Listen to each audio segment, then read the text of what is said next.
Hey, what's going on? You know who it is. You know what it is. All right, you guys, peep game. I wanted to talk about this, but I didn't get a chance to talk about this. It's a random video, but it's based off stuff that I've recently seen. And once again, at the end of the day, people always reveal who they are, no matter how tough they try to talk when they on camera and all this kind of shit. They try to talk a good game. But then at the end of the day, you see them for what they really are. They're not for us. They're really against us and working against us and compromising us and undermining us. And that's the problem. That key word is mind. Because when it comes to mind, as far as, being on code, they don't seem to understand that. They're about exploitation. And trying to create a fake narrative that don't exist. And trying to create their own narratives. And trying to change policy for their sake. And in particularly, Wack 100. I gotta admit, dude got the right name because he is truly whack. He whack as an individual. He whack just period. So he got the right name. Now, I know eventually some groupie, some troll gonna come on here and say, well, you wouldn't say it to Wack's face. Sure I would. I've stood face to face with Wack 100. Okay? I'm not worried about nobody. I'm gonna make it very clear. I'm not scared of no nigga on planet Earth. I fear no one. Y'all better check my resume. I done walked in the hardest of hoods. Like I said, no protection, solo bolo. I done been to Philly. I done been to New York. You know what I'm saying?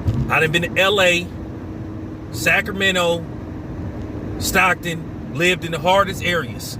So that don't mean nothing to me. Okay? I'm from Oakland, California.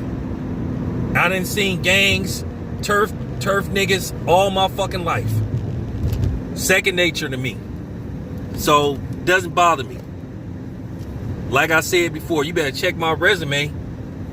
But nevertheless, that's neither here or there. Wack has really showed who he really is based off the fact this was calculated and what he was doing. And he's just showed that at the end of the day, he's a coon. And that's all it comes down to. Like I said, I'm not Stitches. Okay? Now, I'm not challenging him to a fade, but, it is what it is. I'm not going to back down. And like I said, I will say it to his face. He whack. I recently seen him on a podcast. I forgot what that's called. I guess it's called Clubhouse, something like that. And he was doing, he had some people from New York, and they was basically talking about street politics, talking about the Tekashi 6ix9ine situation. I shouldn't even say that dude's name. I made a mistake and said his name, but, the snitch, Rat Boy. Now, keep in mind, dude has been putting on this cape for dude strong. Ever since he went in, he been trying to justify him being a rat. He been trying to change the air, said, oh, well, he's a civilian and all that kind of stuff. Hey, man, get out of here, dude. He ain't no civilian. Okay? He ain't no civilian. And you trying to change the narrative to justify yourself selling out. You know what I'm saying? Selling out, doing interviews with a snitch, a non-black, who basically told on nothing but black dudes. And at the end of the day, you can holler about, oh, well, they was messing with his baby mama and they was stealing money from him. Well, maybe not. But what did he have before he got on the mic? Who put him on? Black people? Who's the reason why he became a millionaire before the age of 24? Black people. So they couldn't have been taking too much of his money. Couldn't have been taxing him too much. What was his bank account like 3 years ago? Prior to him rapping. Exactly. Shut up. And you always get these non-blacks that try to come on here and try to cape and try to justify. He ain't no civilian. And let me tell you something. Civilian, that's military, that's police talk. Nah. He exactly what he was. A rat, a snitch, and a criminal. How many videos this dude put out where he was sitting up there telling people he gonna pull up on them, telling them to pull up and all this kind of stuff? How many videos he made talking all that street shit, trying to act like he was a blood? But at the end of the day, Wack 100 willing to do anything for popularity, for clout, for views, at the expense of his own people. Now it's funny, this dude want to defend Snitch Boy, Rat Boy, you know, the grease ball at all costs. But then this man is sitting up here trying to talk bad on Tupac, trying to talk bad on Nipsey Hussle.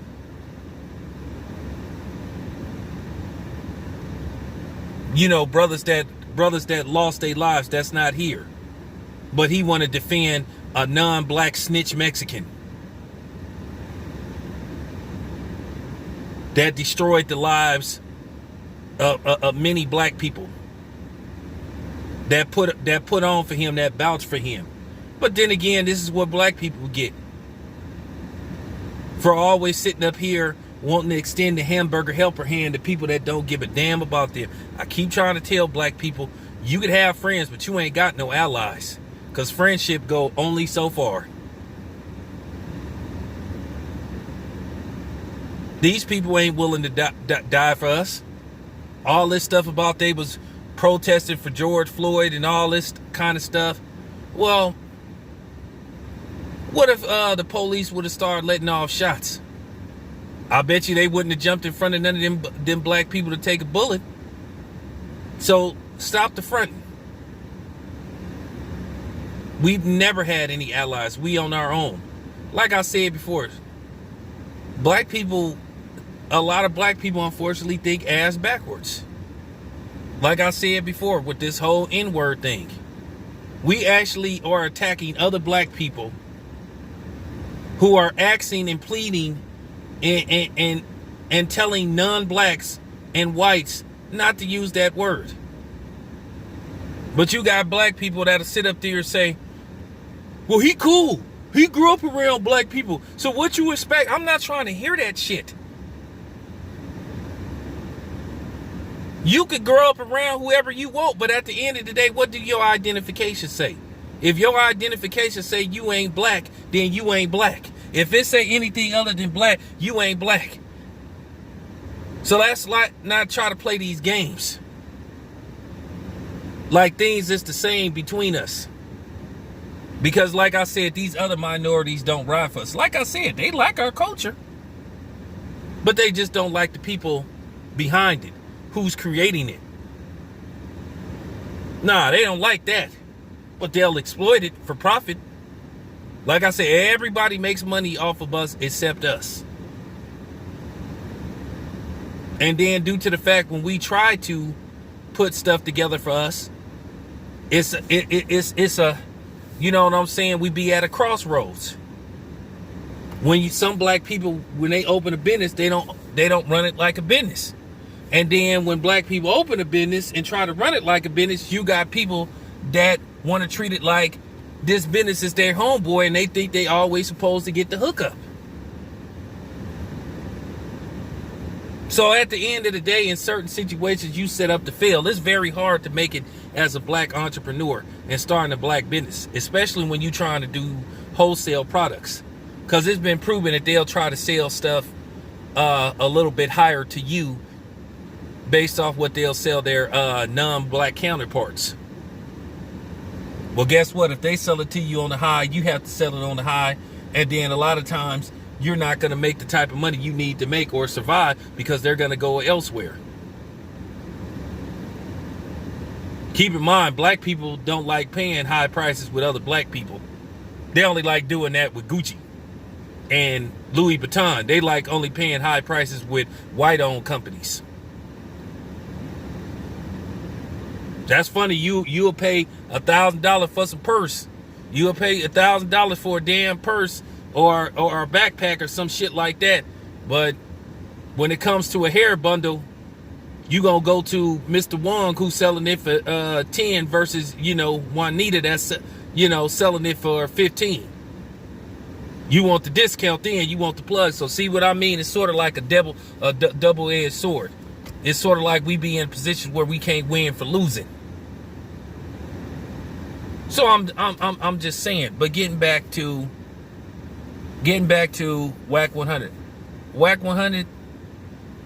Say whatever you want to say about Tupac, but I'll tell you something, and I'm not condoning this, but Tupac did something more gangster and authentic than any of what all these so-called rappers be talking about, who talking about they go hard in the paint and all this stuff.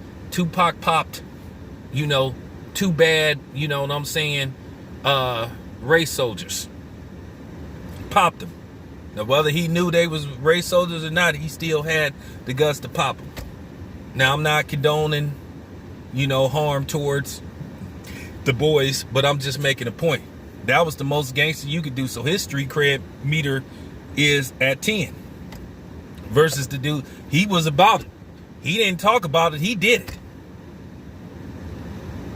But like I said, Wack got all the venom for other black people. But he sit up here always constantly got on his cape for non-blacks. And that's the reason why we're in last place. And then when you call these dudes out, they'll try to play the distraction game. They'll say, look at this, look at that. Well, like I said, how we gonna fix the problem when you part of the problem? Like I said, look how many people that look like us coming to the aid of Joe Rogan. Look how many people that look like us have always given Eminem a pass for some of the stuff he said and done. So that make you think. But yeah, Wack 100 is the worst of the worst.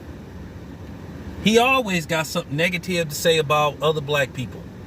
But like I say, he constantly caping for that for non-blacks. Caping for that dude. At the end of the day, dude is a snitch. He's a rat. He's a snitch. He's a rat. I mean, for real. You can't get past that. And I don't want to hear this stuff about, oh, well,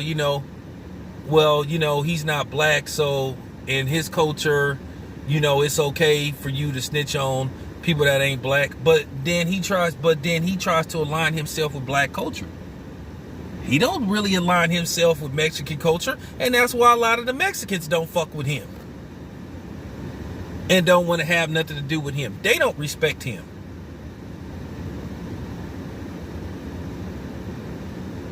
But you done made money off black culture. So you should have followed the rules of black culture.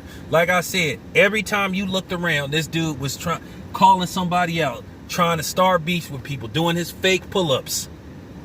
Nah, ain't no civilian. He got exactly what he was looking for. He got attention. And like I said, at the end of the day, when it came down, when it got hot, he ratted and was in protective custody the whole time he was there. We all know that he got socked up when he first got in there. He was in protective custody the whole time he was there. That's real talk. Then he walks around with a whole bunch of security. But Wack 100 was planning this from the gate, because I saw how he was talking and trying to justify that dude. But I'm glad those New York dudes came down on him and they put him in his place for trying to justify what dude was doing. Nah, you can't play that role, because you made your money capitalizing off black culture, which a lot of people do. So this is nothing out of the norm. So yeah, I just had to say that Wack 100 is truly black trash. This your boy Town Biz. I'm out.